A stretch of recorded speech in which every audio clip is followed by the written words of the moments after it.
Hello and welcome back to the Matrix Green Pearl podcast. I'm Hilmarie Hutchison, and today we're diving into the aromatic world of coffee with a very special guest.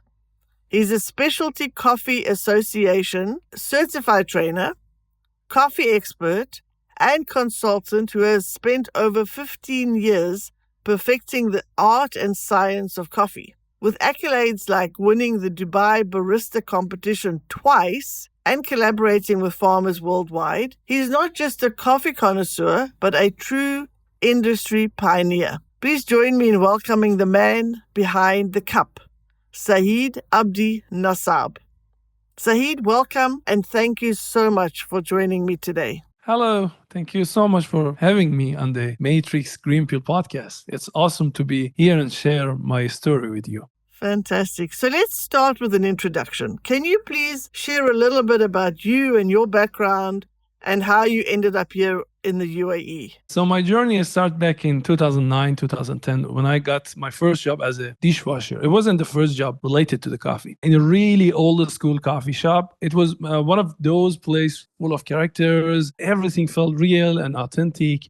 At first, I was just doing, my job.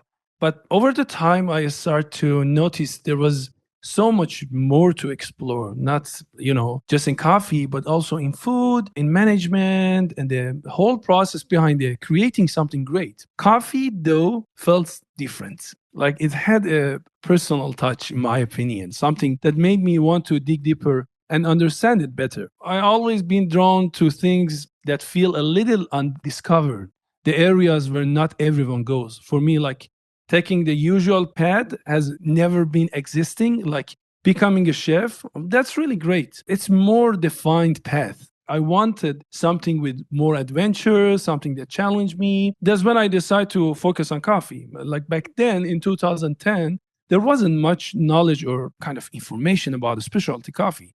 So I felt like stepping into uncharted territory. I started as a barista, then gradually got into manual brewing and started learning the science behind it. As a kid, at that time, I was about 17 or 18. I always loved the idea of teaching. I didn't know what I wanted to teach, but I knew I want to share knowledge and help others to grow. Once I started learning more about coffee, it's like clicked for me. This was what I could teach. I started taking courses to deepen my knowledge. Then we had the SCAE, which was the Specialty Coffee Association of Europe, which later merged with an American counterpart to become SCA, as we know these days, a Specialty Coffee Association. Like I become the certifier, then become certified trainer, and eventually become an instructor. Then I start traveling, teaching people all over the world how to work with coffee. It was, I believe, 2015-16, I moved to Dubai. It was a turning point for me because Dubai is such an international hub. Being here gave me the chance to connect with the people from all over the world. Like it opened so many doors to me. I met coffee farmers and got invited to visit farms. At the time, I didn't know like that much about coffee farming, but I was eager to learn. I threw myself into studying and eventually start working with the farmers. So it helped me improve their method and process. I didn't have any experience at that time. And it was a small beginning, but it really set the stage for what I was become. What a start from being a dishwasher to noticing that coffee had probably a little less defined route than other areas that interested you, to then going into the science. So then you ended up in the UAE, you said in about 2015. What was it about the UAE? Why the UAE?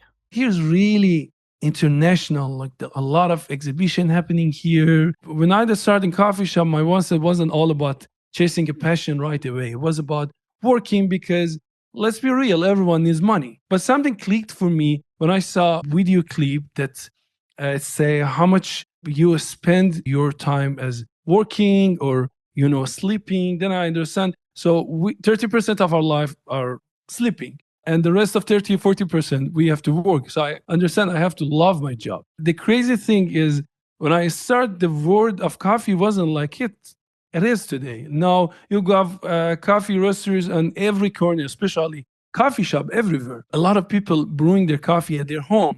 I think what keeps me going and coming to the UAE, it was because we have here a lot of people coming from all around the world and different kind of diversity, different kind of taste that the people somehow love very bitter coffee or very acidic coffee. You have both of them in this place that when you stay in just one country, you used to a simple culture, not simple as a, like you used to one culture, but because coffee is shaped by the people in the same time and by their culture in the same time, those international places, let's say like London, let's say like New York or some capital in all around the world, which they're international, you can learn a lot. So coming to Dubai for me in 2014, 2015 was really helped to meet the people and also in the same time, the farmers.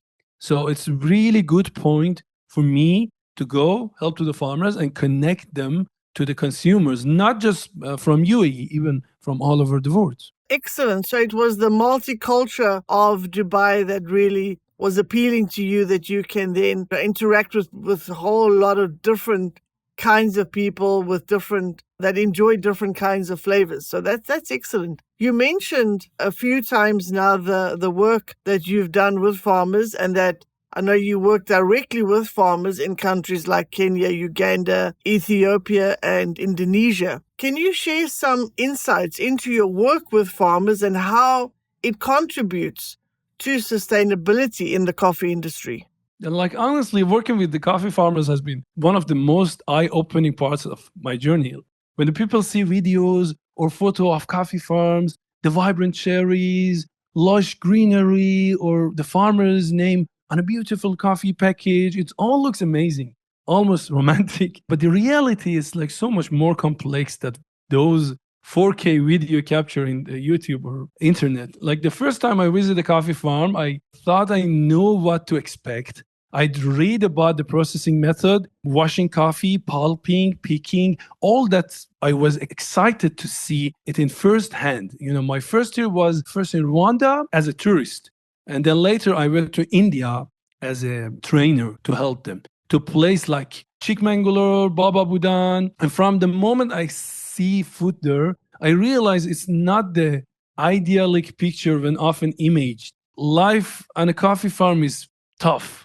Forget about the things like coffee aroma being everywhere. Even the basic necessaries like clean water, electricity, or access to the tools for improving their farms are a massive challenge there in most of the coffee countries. Like for many farmers, even spending $10 to $100 on upgrading requires planning months or even years in advance. See, I want to be clear.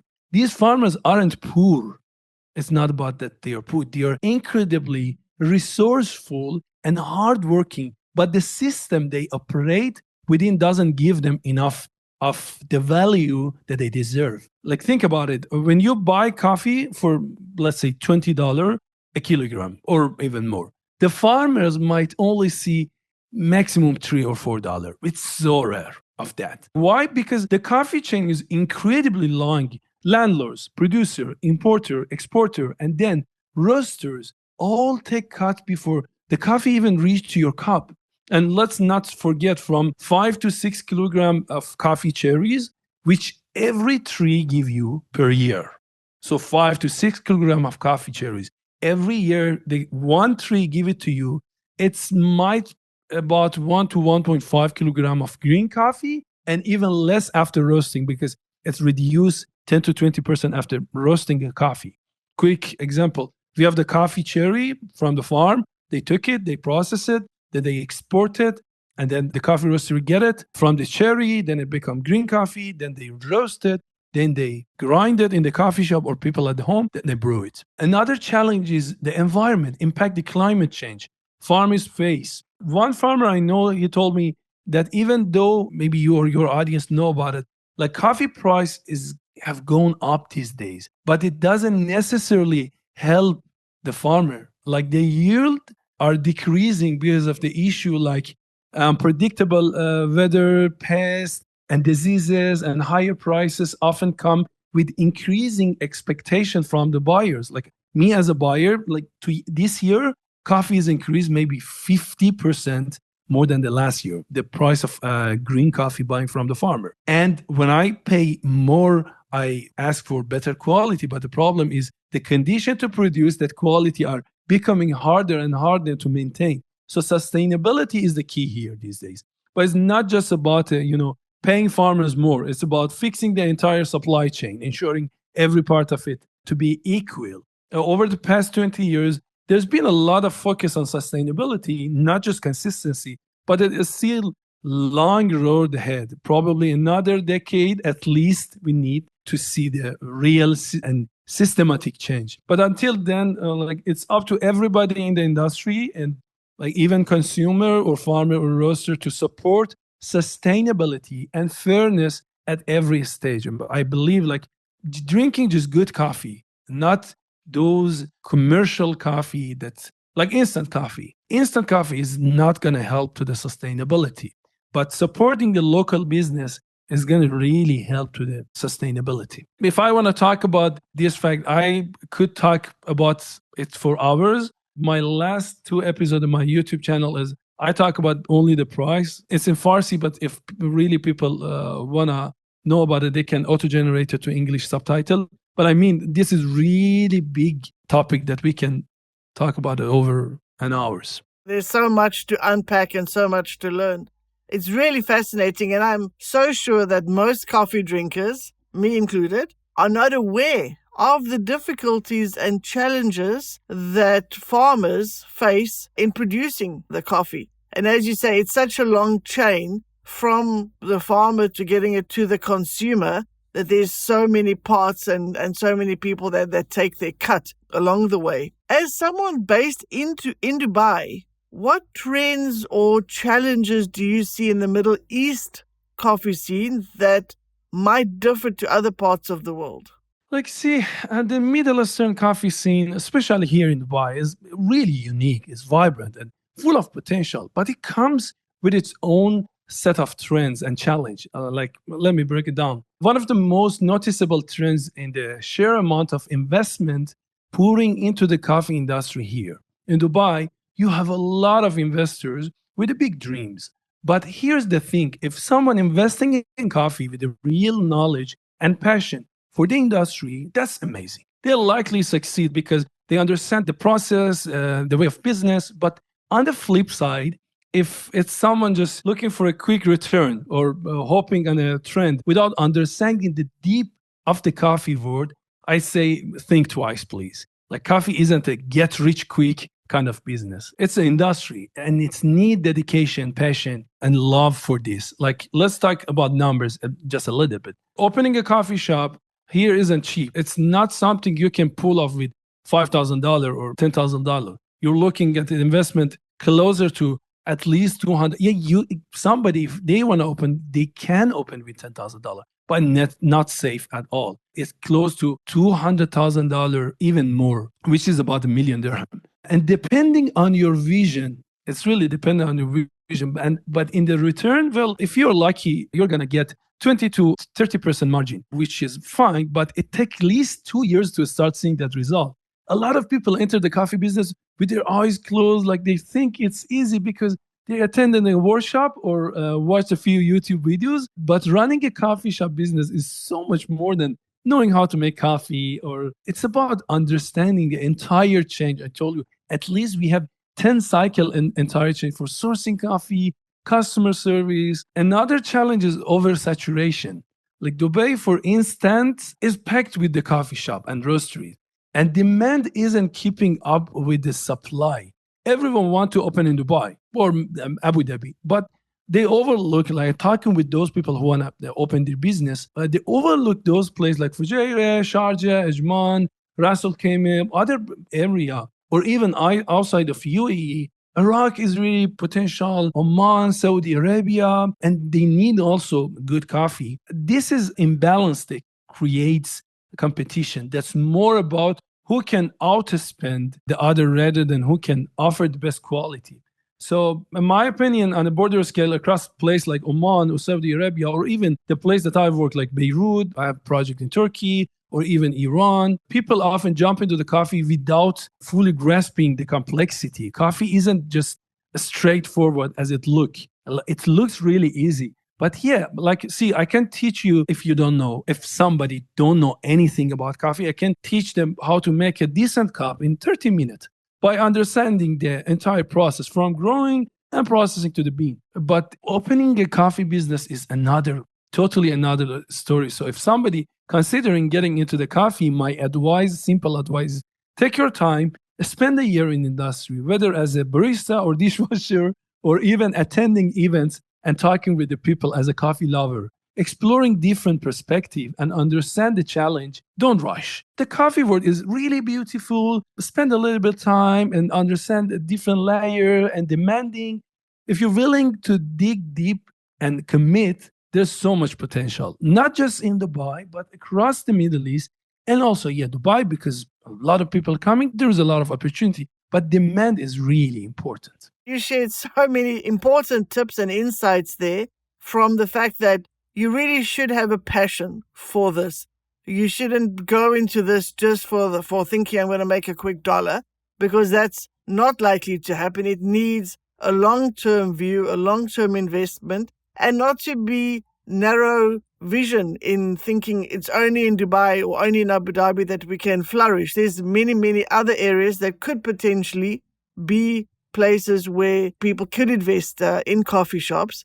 You also mentioned being able to teach someone about blending and about creating a good cup of coffee. And I know that your work focuses on the science and the art of coffee, from roasting to brewing. How do you balance these two aspects to create a perfect cup? Honestly, balancing the science and arts of coffee, it's not easy. I've spent years trying to figure out, and even now, I feel like I'm still learning every day, because merging them is not just making a pot and put everything together. Like, first I started in coffee when I was 17. I didn't know anything about art. I was just a raw, practical person. No movies, no games, no deep dives into the creativity or culture. But as I get deeper into the coffee, I realized it wasn't just about the technical stuff. Coffee connects to culture, to expression, to creativity.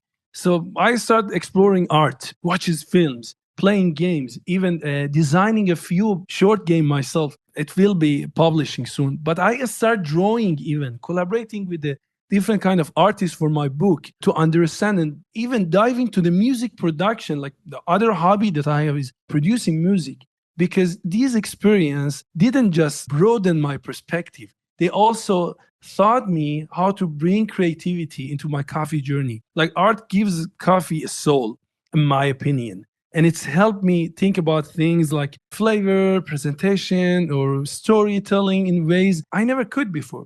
Blending these two words, art and science, is what makes coffee magical for me. They're not separate. They're deeply connected. Science explains how the precise reaction of processing happen, roasting coffee, brewing, and every stage of coffee production have art, and in the same time have a lot of purpose, like science, and why it feeling, it experience. All of them together create a signature that's personal, in my opinion, like meaningful. But just a small example for science. Fermentation techniques in coffee can be understood through the science, but how those techniques influence the flavor and how that flavor connect to a culture story, that's art. When I approach coffee, I think about how science might cover the formula, but also how an artist might compose a painting or a song with showed up the science. I go knowing about the chemistry. These days, I read about the physics. I read about the aerodynamic. I need to know all of them to make the process easier for the people who want to understand about coffee. Like, when we are talking right now, behind all this talking is a perspective of science from the chemistry, from the physics, from all those things. I mean, it's not just about showing off or doing it for the, being different. It's about respecting the long chain of people process and understanding them just for a cup of coffee, but it's make it truly special. You're so passionate about it, and you can just go on and on and on, and you have so much insight. And as you say, it's not just about the science, it's also about the art. And there's so many parts that go into creating a good cup of coffee. Let's change direction a little bit and talk about the books. I know you've authored 3 books, including the book Coffee for Everyone in English and Farsi. What inspired you to write these books, and what's the message you hope readers will take away from your books? These days, with AI tools like GPT and all those platforms like YouTube, Instagram, people are consuming content faster. I mean, instant. Books might seem like old school. For me, books have a unique power. It's timeless. And also podcasts and video, they are fantastic. I'm doing them. They are for a year or 2 years or even 10 years. But a book can last for decades, even centuries. It's like sending up a balloon, something that might not get noticed immediately, but has the potential to impact people for into the future.